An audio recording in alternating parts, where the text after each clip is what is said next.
In section 8.1, we have a couple of videos that are going to be devoted to some applications of integrals. We're going to talk about primarily velocity and acceleration applications, but then also some other accumulations that are brought by through integration. So earlier in the course, we talked about, well, primarily first semester, we talked a lot about velocity and acceleration and how they're the velocity is the derivative of position, and then acceleration is the derivative of velocity. Now we're going to kind of go backwards. We're going to talk about what if I give you velocity and acceleration? Can you figure out the position of an object? Okay, and we've done some of this already, but we're going to do a little more of it and a little more formally. So if we look at this function right here, I've got a velocity function where the velocity is measured in meters per second. We can see on the y-axis. And on the x-axis, we have time in seconds. So we know that the area under the curve should give us the distance traveled. Okay, and we learned that way back in chapter 6. Okay, if we look at this formally, or a little dimensional analysis, I should say, we can see that these areas are found by taking a certain number of meters per second, which is the y value, times seconds, which cancel out and give us a total number of meters that the object has traveled. Okay, when the velocity is negative, it's going to show us that the particle is moving to the left, and that area tells us how much it will move to the left. Positive areas tell us how much it will move to the right. Okay, so we know all those things already. Now, what can we do from there? So when we take the integral of a function, the integral from a to b of v of t dt, this should give us displacement of the particle on the given interval. Now you're going to see these words a lot, displacement and total distance traveled, and it's important you understand the difference. Okay, if we look at this graph here, let's say this graph shows the distance moved along a horizontal line by an object. Okay, so horizontal movement, if we're talking about, we don't know where this object starts. So let's just say that the object starts, let me get a different color here. Let's say the object starts right about here at time 0. Well, what do we know is happening? We know it's going to move to the left about that much, however that much is. We don't really have enough information to find that area. And then at this time, let's call this time A, it's going to stop just briefly because the velocity is 0. Okay, the velocity then becomes positive, indicating that the object then is moving to the right, and it will move to the right past 0. Now, how do I know it's going to move past 0? Well, because it appears as though this velocity is quite a decent amount bigger than this one. So at this time, we'll call this time B, it stops again. Its velocity is 0 and changes direction once again. Now, this area to the left is very small, so it's going to move to the left for a very short time. Will it make it back to the origin? Or by the origin, I mean its starting point. Will it make it back to its starting point? I don't know. I'm still going to say no. I think these two negatives put together are still smaller than that area, so I'm going to say no. And then it moves right, here's time C, until time D, at which the journey ends. And that's the biggest area of all, so it moves to the right quite a bit. But again, an undetermined amount, okay? Now, as I look at this, what is the displacement? The displacement is the finishing position minus the starting position. So this distance right here would represent displacement. Okay? Whereas the total distance traveled, we now have to figure out, okay, well, it moved this much left plus this much right plus this much left plus that much right again. Okay? So how can I find displacement? Well, displacement is simply the difference between all these values. So all I have to do to find displacement is to integrate the velocity. This negative area plus this positive area minus this plus this, that will give me this displacement. Okay, we can see A, so negative A or negative distance plus that minus that plus that, that will give me that total distance traveled or the total displacement from the starting point. As far as total distance traveled, now we don't acknowledge the negatives. Even though I'm moving left, that is a distance I'm traveling. This is a distance I'm traveling. So we need to take the absolute value of this, which will take these negative parts and make them positive. So now it'll treat these all as positive values. It'll add them all together. So to do that in an integral, I have to take the absolute value of the velocity. Notice where the absolute value it is. It isn't around the outsides of the integral.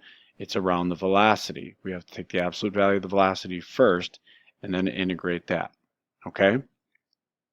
So you're going to see problems where we're asked to find displacement and total distance traveled quite a bit, and that's how you do it. Okay?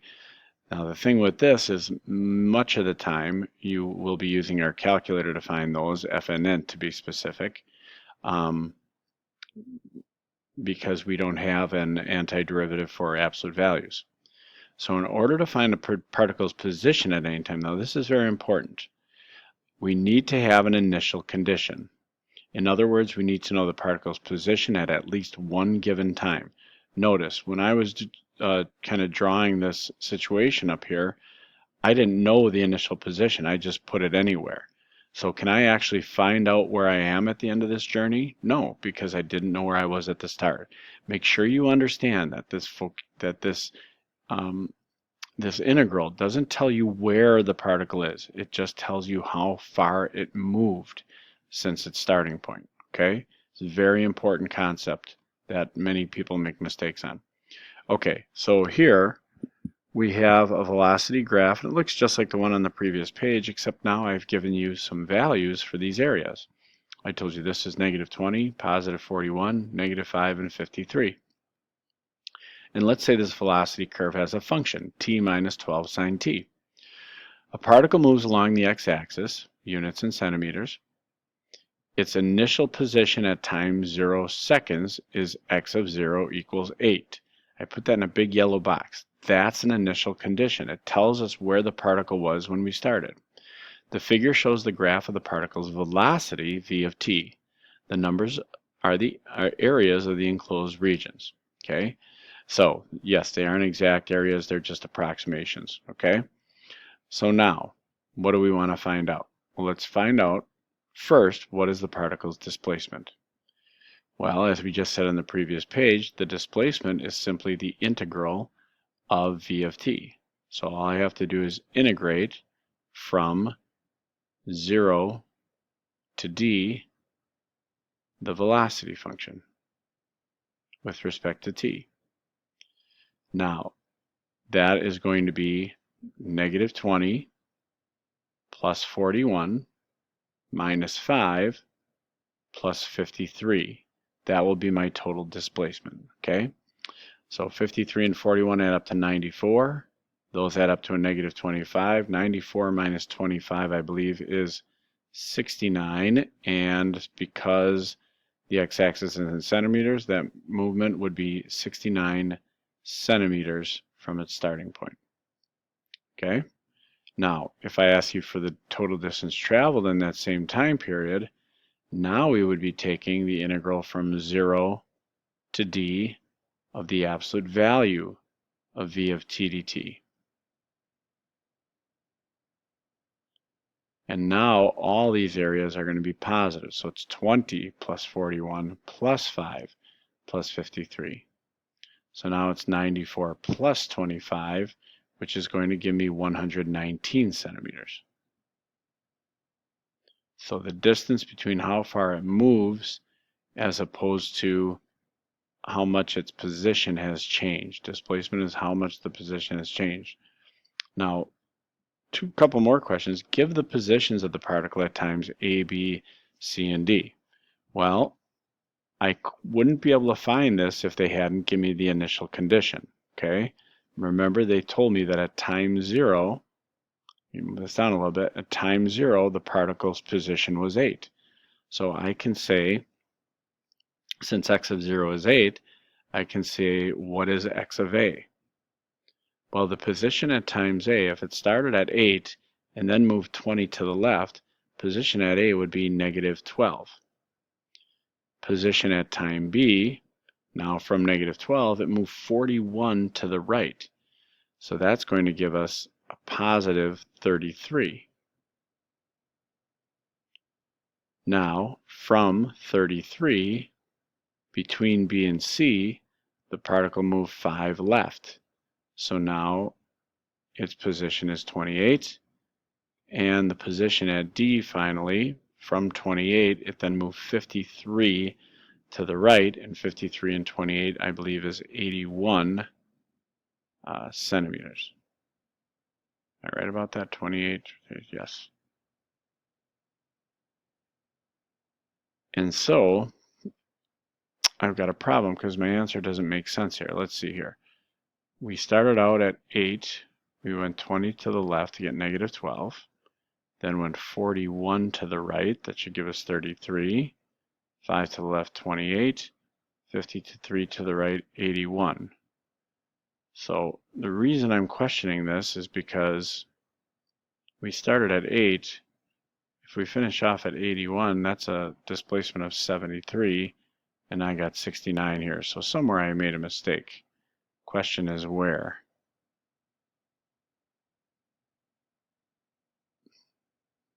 I can't find it. Okay, I had to stop the tape for a second and check my arithmetic, and hopefully you saw it right away. I'm just not really smart, so I didn't find it right away. Negative 12 and 41 is not 33, it is 29. So at time B it would be at 29, move 5 to the left, I'm at 24.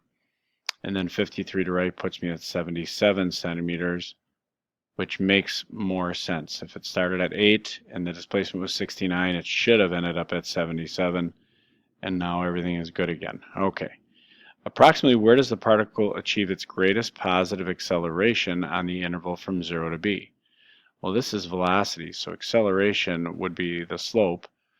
So the steepest part of this graph would be the greatest, the positive acceleration. So steepest increasing point, probably somewhere in there. But 0 to b, I'm sorry. On the interval from 0 to b, so let's look at this again.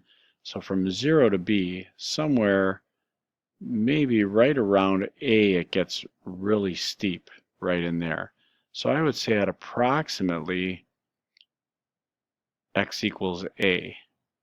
So where does it happen? At approximately x equals a is where it is steepest.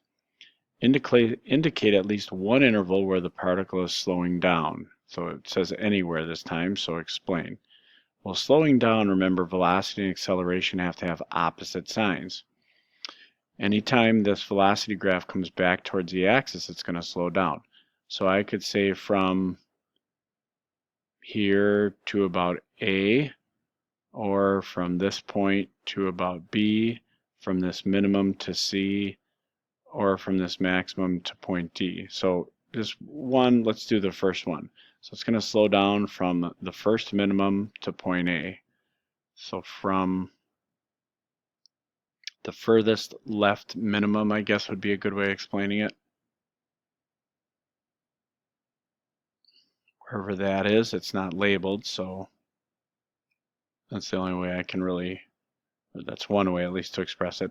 From the furthest left minimum to x equals a, it would definitely be slowing down. So the important thing there is that you can identify that you know a particle is slowing down when it's moving towards the axis. And we can see in this interval, velocity is negative because it's below the axis, but it's increasing, so its acceleration would be positive. Okay, we're going to finish this up on the second video. See you in a bit.